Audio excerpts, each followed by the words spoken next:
안녕하세요. 실질적인 블로그 정보를 알려드리는 정용화입니다. 오늘부터 30강에 걸쳐서 블로그 마케팅 강의를 해드리려고 하는데요. 이 강의만 잘 들으셔도 블로그 운영을 잘 하실 수 있으실 겁니다. 자, 그럼 1강부터 바로 시작해 보도록 하겠습니다. 1강은 블로그 만들기입니다. 많은 분들이 질문을 해주시는 게 이 블로그 만들기인데요. 블로그는 사실 개설 작업이 따로 필요가 없습니다. 네이버 아이디만 있으면 딸려 있고요. 카페 같은 경우는 이제 개설 작업이 따로 필요한데 블로그는 그런 것이 없이 아이디만 있으면 됩니다. 그런데 이제 많은 분들이 그 블로그 만들기에 대해서 문의를 주시는 이유는 아마도 블로그 스킨 작업 때문일 것인데요. 블로그 스킨 작업을 이제 어떻게 해야 잘 할 수 있는지에 대한 질문을 주시는 겁니다. 하지만 스킨 작업을 우선적으로 할 필요는 없다고 저는 설명을 드리는데요. 이것은 이제 좀 취향 차이일 수도 있어요. 그러니까 스킨 작업이라는 거는 이제 먼저 세팅을 하고 갈 것이냐, 아니면 운영하면서 이제 후에 작업을 할 것이냐, 이 차이인데, 저는 이제 따로 먼저 스킨 작업을 할 필요 없이 일단은 블로그 운영을 하신 다음에 스킨 작업을 추후에 하시라고 말씀을 드립니다. 왜냐하면 이제 일단은 운영을 하시는 게 더 중요하기 때문인데요. 사실 블로그 마케팅이라는 거는 그 스킨 작업에서 오는 게 아니라 결국엔 어떤 매물을 올릴 것인지, 어떤 정보 컨텐츠를 올릴 것인지, 이것이 중요한 것이기 때문에 일단은 운영하시는 법을 배우시는 게 중요합니다. 기존 스킨도 충분히 다양하니까요. 거기서 일단은 가장 깔끔한 것으로 세팅을 한 다음에 블로그 스킨 작업은 추후에 진행하시는 것을 권유드립니다. 추후에 만약에 진행하실 때는 크몽이라는 사이트를 이용하시면 좋은데요. 크몽이라고 하는 것은 이제 프리랜서들이 작업을 수주하는 사이트인데, 업체를 따로 낄 필요 없이 이제 프리랜서들에게 작업을 의뢰해서 진행을 하시는 것이 깔끔하고요. 크몽 사이트에 들어가시면 이제 이렇게 검색할 수 있는 란이 뜨고요. 여기다가 뭐 블로그 스킨이라고 검색하시면 다양한 이제 블로그 스킨 어떤 상품들을 볼 수가 있습니다. 여기서 이제 하나씩 들어가서 이 비교를 하면 되는데요. 보셔야 될 것이 이제 포트폴리오, 어떤 작업들을 해왔는지 이런 포트폴리오들을 확인하셔야 되고, 총 작업 개수나 만족도 이런 것들을 보셔야 합니다. 특히 총 작업 개수가 많으면 많을수록 이분이 실력 있다라는 것을 인정하는 것이겠죠. 그리고 뒤에 가보시면 이제 댓글 같은 것들 남겨져 있는데, 이것들을 보시면서 또 비교를 하시면 되겠습니다. 이렇게 이제 구매를 하면 이제 그 프리랜서가 알아서 이제 상담을 해주고요. 그것은 그것의 일정에 맞춰서 진행을 하시면 되겠습니다. 이제 많이 질문 주시는 것 중에 또 하나가 이제 기존 포스트 처리 문제에 대한 것인데요. 기존에 이제 포스트들이 있는데 이것을 뭐 삭제해야 되느냐, 아니면 그대로 둔 상태에서 시작해야 하느냐, 이것을 많이 질문 주시는데, 저는 이제 그대로 둔 상태에서 시작하시는 것을 권유드려요. 아무래도 뭐 기존 포스트가 이제 내 눈에 거슬려서 이것을 좀 없앤 다음에, 안 보이게 한 다음에 하고 싶으신 건데, 정말 만약에 좀 보기 싫어서 안 보이게 하고 싶으시면 비공개 전환으로 하시는 것을 권유드리고요.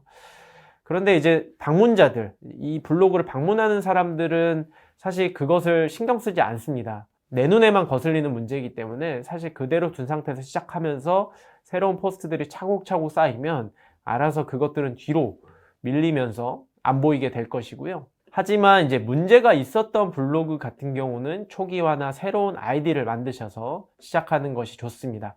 문제가 있었다라고 하는 것은 이제 저품질 문제가 있었던 블로그이거나, 아니면 네이버 아이디 자체에 문제가 있어서 제재를 받은 적이 있다거나, 그런 경우에는 이제 새로운 아이디로 만드시는 것이 좋다라고 할 수 있어요. 또 뭐 계속 기존 포스트 문제로 이제 신경이 쓰인다면 그냥 차라리 새로운 아이디로 시작하시는 것이 낫고요. 그 부분은 사실 중요하지 않습니다.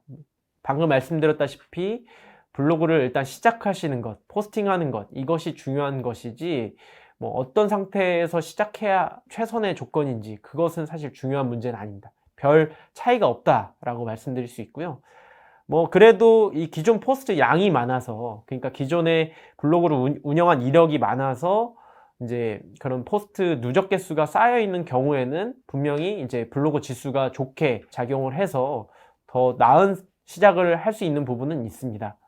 하지만 뭐 기존에 운영 이력이 별로 없고 누적 포스트도 몇 개 안 된다고 하면 사실 그대로 둔 상태에서 시작하는 것이 가장 좋다라고 말씀드릴 수 있겠습니다. 그렇다면 이제 기본 설정을 어떻게 해야 하느냐에 대한 것을 설명드릴 텐데요. 이렇게 6가지에 대해서 한번 설명드려 보도록 하겠습니다. 방금 말씀드렸다시피 기존 스킨 설정인데요. 기존 스킨 설정은 이 프로필 하단에 보면 이 관리라는 버튼이 있고요. 상단에 가셔도 내 메뉴에 관리라는 버튼을 볼 수가 있습니다. 이 관리라는 버튼을 클릭하게 되면 이 메뉴에 들어가게 되고요. 이 중에서 이제 꾸미기 설정에 들어가시면 기존 스킨들이 나와 있습니다. 이 9페이지에 걸쳐서 꽤 많이 이렇게 스킨을 볼 수가 있고요. 이 중에서 이제 자신의 취향에 맞는 스킨을 설정하시면 되겠습니다. 근데 제가 쭉 봤을 때 사실 가장 깔끔한 것은 이 하얀색 배경의 베이직 스킨이라고 할 수 있어요. 사실 막 이런 다른 이렇게 화려한 것들도 많지만 보는 사람 입장에서는 가장 깔끔한 것이 낫기 때문에 이 베이직 스킨을 우선적으로 설정하시고 시작하시는 것을 권유드립니다. 다 하신 다음에 이렇게 스킨 적용을 누르셔도 되고 아니면 클릭을 누르시면 바로 적용할 수 있는 단추가 뜹니다. 이것을 클릭하셔도 되고요. 그 다음은 이제 아이디 보안 설정을 기본적으로 해두시는 게 좋은데 아무래도 이 아이디 자체 해킹 가능성이 있기 때문에 그렇습니다. 아마 이거는 이제 기본적으로 네이버 아이디를 쓰시면서도 많이 하실 텐데요. 이 네이버 홈 화면에 와서 이 프로필 이미지를 클릭하게 되면 이렇게 설정할 수 있는 란이 뜨고요. 그 중에 이 보안 설정을 들어가시면 되겠습니다. 이제 가장 먼저 하실 것은 이 비밀번호 칸에 이 2단계 인증을 설정하시는 것이 좋고요. 이 순서에 맞춰서 인증을 하시면 좀 더 강화된 보안을 할 수가 있는 것입니다. 그 외에도 로그인 차단 설정을 하셔서 타 지역 로그인 차단에 ON을 하시는 것이 좋습니다. 그러니까 내가 사는 지역 외에서 로그인 되는 것은 차단하겠다라는 것이고요. 구체적으로 지역을 설정하실 수가 있습니다. 그리고 해외에서 해킹이 많이 일어나기 때문에 해외 로그인 차단을 막아주시는 것도 좋습니다. 또 새로운 기기에서 이제 로그인 되는 것에 알림을 받겠다 해도 ON을 하시는 게 좋아요. 아무래도 사용하는 기기는 한정되어 있기 때문에 그 외의 기기에서 로그인 되는 것은 막아주시는 게 좋아요. 이 3가지 정도만 이제 보안 설정을 해주셔도 안전한 보안을 하실 수 있을 겁니다. 네. 그 다음은 이제 기본 에디터 설정인데요. 이것은 요즘에는 기본적으로 최신 버전의 에디터가 설정되어 있지만 그렇지 않은 경우도 있어서 그 부분 설정해 주시기를 권유드려요. 그 역시 이제 블로그 관리 들어가셔서 기본 설정에 기본 에디터 설정이라는 것이 있습니다. 이것을 클릭하시면 스마트 에디터 1과 스마트 에디터 2.0이 있는데 요즘에는 기본적으로 스마트 에디터 1이 설정이 되어 있고요. 이게 최신 버전의 에디터입니다. 근데 2.0으로 되어 있다라고 하면은 이제 1으로 옮겨 주시고요. 이것은 9버전이기 때문에 조금 도구나 이런 활용할 수 있는 것들이 좀 적습니다. 스마트 에디터 1에 비해서. 그렇기 때문에 1을 설정을 해주시면 되고요. 그 외에도 이제 폰트나 크기, 글자 색, 가운데 정렬할 것인지 아니면 줄 간격을 어떻게 할 것인지 이것들도 기본적으로 세팅을 해주시는 게 좋습니다. 다 하시고 나서 확인을 눌러 주시고요. 그 다음은 이제 컨텐츠 공유 설정인데요. 컨텐츠 공유 설정은 이제 저작권 보호에 관한 것이기도 하고 또 이제 다른 사람들이 퍼갈 수 없게 마우스 우클릭을 막아놓는 설정이기도 합니다. 이것도 마찬가지로 블로그 관리에서 설정할 수 있는데요. 기본 설정에 이 컨텐츠 공유 설정에 들어가시면 CCL 설정이라고 해서 이렇게 설정하실 수 있는 란이 뜹니다. 기본적으로 사용 안함으로 표시되어 있을 텐데 사용으로 표시하시고 그 밑에 저작물을 영리 목적으로 이용하는 것을 허락하지 않음, 마찬가지로 그 밑에도 허락하지 않음으로 설정을 하시면 되겠습니다.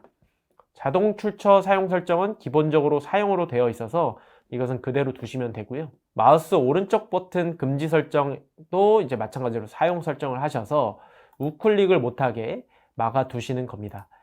이렇게 해서 확인을 누르시면 컨텐츠 공유 설정이 완료가 되는 것이고요.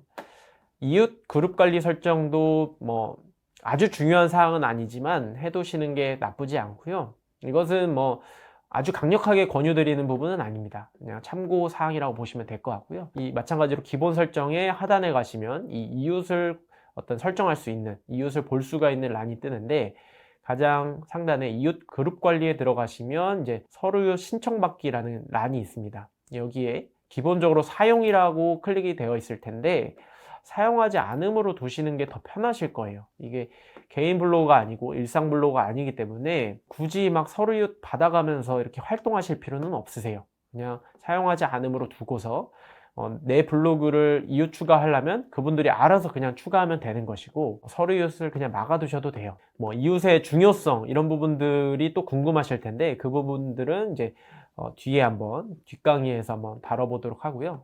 아무튼 이 부분을 사용하지 않음으로 하시고 확인을 누르시는 게 좋습니다.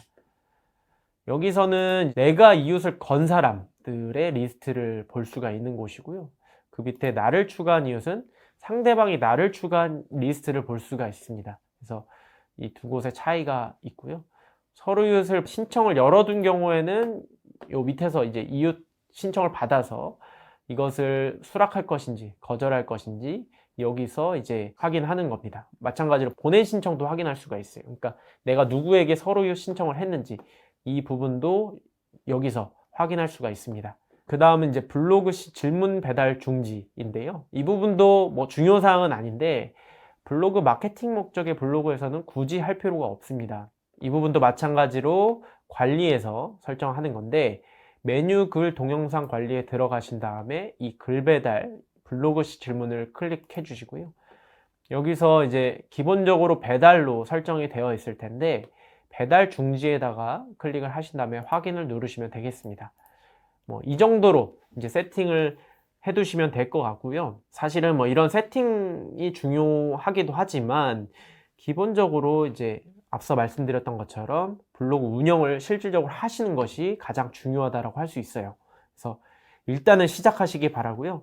스킨 작업이나 뭐 이런 디테일한 부분들은 앞으로 하면서 꾸준히 하면서 쌓아가면 되는 부분이라서 그 부분들의 어떤 중요성을 두기보다는 일단 시작하는 것에 중요성을 두시기 바랍니다. 네, 이 정도로 1강은 마무리 해보도록 하고요. 알려드렸던 내용들을 한번 해보시기 바라겠습니다. 네, 다음 2강에서 찾아뵙도록 하겠습니다. 감사합니다.